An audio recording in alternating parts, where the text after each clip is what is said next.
Welcome back to the channel, everybody. Today we're going to be continuing a recent what if on this channel, which is, what if Broly was never exiled? If you missed part 1, then check out the link above. Also, if you want to chat with me or really want to support the channel, check out my Discord and Patreon, which are linked down below. Also, I respond more on Instagram if you guys want to reach out to me, so that's down below as well. So, we continue this story with Broly going on his rampage after killing Frieza. Shin and Gabito are concerned, since they believe Broly is going to completely destroy the universe. Shin believes he can take out Broly, but since his power is increasing at an exponential rate, he decides to be better safe than sorry and try to wake up Beerus. Whis listens to the Kai and decides to go wake Beerus up, and Beerus is obviously very displeased with being woken up. Beerus says that if this is a waste of time, he's going to beat Shin to a bloody pulp, and he'd kill him if he could. The God and the Angel arrive at Broly's location, and learning that he's a Saiyan interests Beerus, since he had a weird dream about some kind of Super Saiyan God or something like that. As Beerus and Broly fight, Whis says that Broly was the one who killed Frieza, and since Frieza killed his best friend, he's lost his mind and has no idea what he's doing. Beerus isn't exactly impressed with Broly, as he's extremely weak, but he is noticing that his power is increasing as he keeps fighting. Beerus tries to ask Broly about Super Saiyan God, but Broly isn't exactly himself, and this annoys Beerus, so he knocks Broly out and takes him back to his planet. Once Broly wakes up, he can at least talk again, and Beerus asks about the God. Broly again has no knowledge of the God at all, and just asks where he is and what happened to Frieza and Namek. Whis gently tells him that he managed to kill Frieza and Namek was destroyed, and the two of them found and brought him here. Broly is confused on how he managed to actually kill Frieza and not even remember it. The last thing he remembers is Frieza killing Vegeta. Broly is saddened, but then asks if the Dragon Balls still exist, so he can use them to wish his friends back. Beerus has no idea what the Dragon Balls are, so Whis checks up on what they are in his staff. Whis manages to find that there were 3 sets of Dragon Balls out there, but now there's only the original set created by the god Zalama millennia ago, and that they can grant any wish.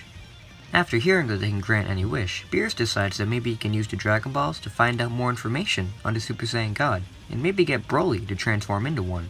Broly basically has no say in the matter, and just asks if afterwards he can use the Dragon Balls to bring his friends back. Beerus doesn't exactly care, but says if Broly proves himself as a good sparring partner, then he'll let him do whatever. Training's all Broly knows, so he's okay with sparring with Beerus. Beerus tells Whis to go and try to collect the Super Dragon Balls while he and Broly train. Whis ventures off, and the God and the Saiyan battle it out. Broly doesn't transform into a Super Saiyan, but his power keeps growing at an extremely fast rate while battling Beerus, quickly even surpassing himself as a Super Saiyan from not too long ago. Beerus is insanely impressed, since with his senses, Broly is actually a pretty good fighter, using interesting skills and techniques, and not just relying on raw power. Could this Saiyan potentially be a candidate for the God of Destruction? That's for later. Beerus manages to push Broly back into Super Saiyan, but this time Broly is far more controlled, similar to what Kefla was in the Tournament of Power. Not too long after, Whis returns with the Super Dragon Balls, and makes the wish about how to awaken the Super Saiyan God. Super Shenron states that to create a Super Saiyan God, you need 6 pure-hearted Saiyans to perform the ritual, or just access it through training with a God, though that method can take a while. With the wish granted, Super Shenron departs.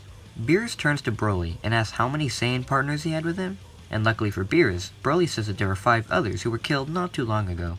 Beerus turns to Whis and Whis rewinds time, bringing Super Shenron back to before they made their wish. This time, Whis asks for Broly's Saiyan comrades to be brought back to life. Vegeta, Nappa, Raditz, and the other 2 Saiyans are brought back to life, and thankfully right in front of the gods. The Saiyans are extremely confused, and Broly just rushes over to give them all a big bear hug. Beerus explains the matter of the Super Saiyan God, and Vegeta tells the others that they have to comply with Beerus, since Vegeta knows how dangerous he can be. The Saiyans all gather to do the ritual, but it doesn't work. Beerus asks why it's not working, and Whis just laughs and says it's because these Saiyans aren't exactly pure people, as they've caused a lot of trouble in their lifetime. Beerus is infuriated now, and asks if there's such thing as a pure Saiyan, since if every Saiyan is evil, then what's the point of the ritual? Raditz steps up and says that his brother Kakarot was a pure-hearted Saiyan who actually stood up and defended his world against evil, so maybe he could help in the ritual. Unfortunately, Kakarot and the Earth are long gone, so they're going to have to wait a year to bring Kakarot back. Except, Whis investigates and notices that this Kakarot still has his body in the afterlife, and as long as he has a physical form, Whis can bring him back. So, Whis heads over to King Kai's planet, bops Goku in the head, reviving him, and brings him to Beerus' planet. Goku is understandably confused on how he's been brought back, but Raditz fills him in. Beerus asks how Goku can be a pure Saiyan, and Goku says he just doesn't like to do evil things, and all he wants to do is protect his loved ones and get stronger. But it's just a nature he was born with and wasn't taught. Beerus tells Goku that he better teach these Saiyans how to become pure, as if he doesn't, then he's just going to destroy all of them. Goku takes the other Saiyans aside and wonders how exactly he can make these murderers become good. He managed to kind of make Piccolo a good guy, but that took over 5 years to do, and he doesn't exactly have that much time with these guys. Luckily, he can sense that Raditz isn't really a bad guy, he was just following orders. And he's just more proud of his brother becoming stronger than anything, so Raditz doesn't need that much training to become better. Of course, Goku thinks that Broly is a monster, since he's the one who killed his friends and his son. But he really does have a pure heart, surprisingly. He was just tortured for years to be a killing machine, so killing is really all he knows, and it's not his fault. The other two Saiyans aren't really that evil either, they're pretty much just along for the ride. However, Nappa, and especially Vegeta, are just pure evil, and Goku can tell trying to make these two good is going to be a challenge. Goku talks with Broly, wanting to know everything about Vegeta. Broly says that he is a ruthless and cunning fighter who doesn't exactly show mercy, but he does have a soft side, as he sacrificed himself so Frieza could be defeated. Knowing that he has a softer side, Goku works to exploit this and get Vegeta to open up. Of course, Vegeta isn't listening to anything Goku has to say, and Goku lays everything down for him.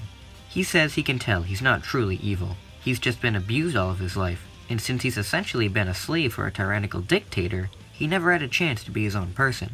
And he can't be evil, since if he was, he wouldn't care about anything. But he did. He wanted to bring the Saiyan race back and rule the universe for himself. Of course he wasn't going to do good things, but he would do good to get his goal realized. And even though he is denying the fact that he doesn't care for Broly, he does. Broly was raised alongside him as a training partner, and has been with him through countless battles, and he truly does care. Vegeta keeps yelling at Kakarot to shut his mouth, and tries to attack him. And Goku just lets him let out his anger, waiting until Vegeta calms down and sees that what Goku says was right. Beerus senses that Vegeta has a slight feeling of regret, and he is tired and sad of everything. He has let out all his rage, and there is currently no evil at the moment in his heart. Beerus quickly gathers all the Saiyans before this feeling can leave Vegeta, and they perform the ritual a second time. Nappa sits out and Goku fills in for him, as Broly becomes the Super Saiyan God. The gods can sense this new energy, and know that Broly has done it and become a true god. The two begin their battle, and it is immense. Broly's power was already increasing before, but this time with God Ki, his powers are growing at an even faster rate, beginning to even rival Beerus himself. The other Saiyans are mesmerized by Broly's display of power, and how he is adapting to Beerus' attacks, countering and blocking them easier. Broly's power grows high enough that Beerus actually gets a little worried, and decides he needs to finish this now. He launches his final attack at Broly, and Broly tries his best to hold it back, but it's no use. He reverts back to base, and begins to fall into the attack, when Vegeta yells at him not to give in. He's the one who managed to keep the Saiyans going for all these years, and the one who was finally able to defeat Frieza. If anybody can protect them and defeat the God of Destruction, it's him.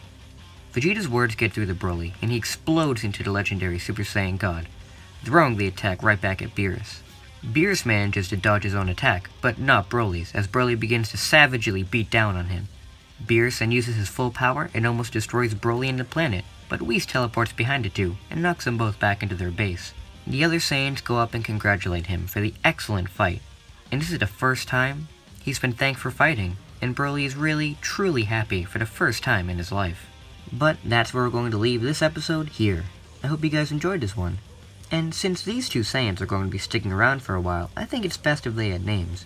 So, if you guys have any ideas, make sure to put them in the comments, and I'll pick the most interesting names that I find, and put them in the next video. So, hope you guys enjoyed this video. Until we meet again, see you later.